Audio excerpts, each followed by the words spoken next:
Alright guys, today we're going to be making a fish spear out of an old bow fishing arrow and some other materials that you can see on the screen right now. This arrow is about 2.5 years old. It reached the end of its lifetime because towards the knock and the stop it started to splinter. So I cut off the splintered portion, and instead of throwing the arrow away, I decided to turn it into something useful. The first step in making this fish spear is to cut out a hole in one of our end caps. We're going to center it as best we can and then slide it on our arrow before we make our duct tape spacer. And to do that, we're just going to wrap duct tape as neatly as we can around the back portion of the arrow until we reach the same diameter as our pipe. Then we're going to mark how far we want the arrow to extend into the pipe and where the very back of the arrow will be once it's in the pipe. Once that's done, we're going to grease up the inside of our pipe with some 4-in-1 oil. It doesn't need to be 4-in-1, any type of lubricant will work. And then we're going to slide that spacer into our pipe.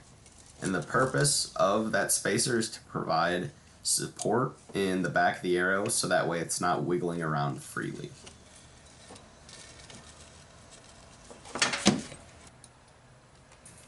To keep the arrow from sliding in and out of the pipe, we're going to drill a hole from the top of our pipe down through the arrow and out the other side. And this is really tricky. You just got to take your time and make sure you're drilling straight through the middle of the pipe. That way you get a nice solid hole in the middle of your arrow. Then I attempted to peen over the straight end of our nail, and that's going to hopefully lock the arrow in place. However, I'm not really good at this, so I hit the nail a bunch of times until it flattened out a little.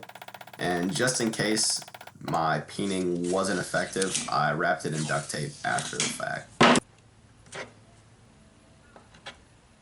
Now it's time to start sealing up our spear. I'm going to mix together some epoxy and then spread it on our front end cap, lock it in place, and I'm also going to put some epoxy where the arrow meets the end cap. My goal here was to try to make this spear or the pipe completely airtight. That way water wouldn't get in there, and if for some reason my main flotation device fell off, I would still have some sort of chance of recovering my spear.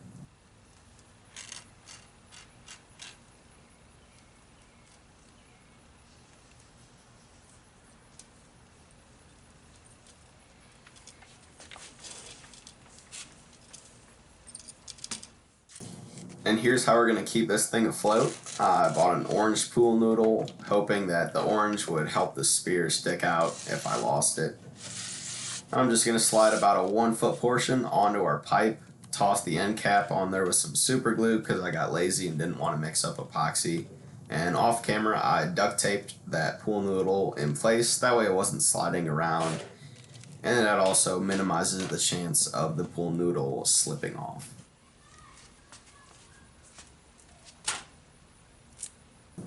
And the last step is to seal up that pinhole. Wrapping it in duct tape not only helps secure the pin in place so it won't fall out, but it also makes sure that no water gets in there.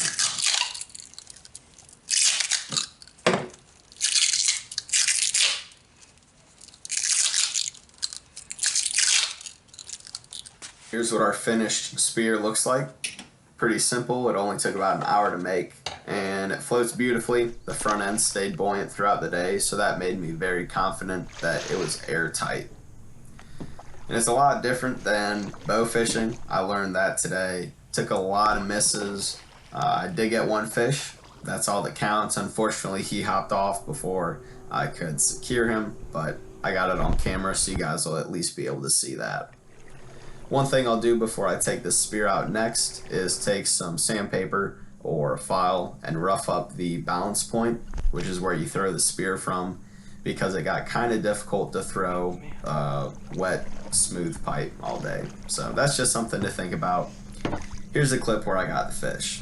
Thank you guys for watching, and I'll see you in my next video.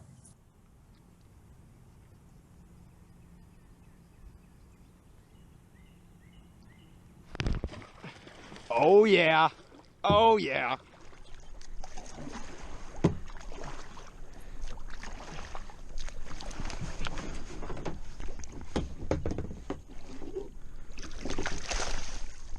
First fish with a spear. Oh man.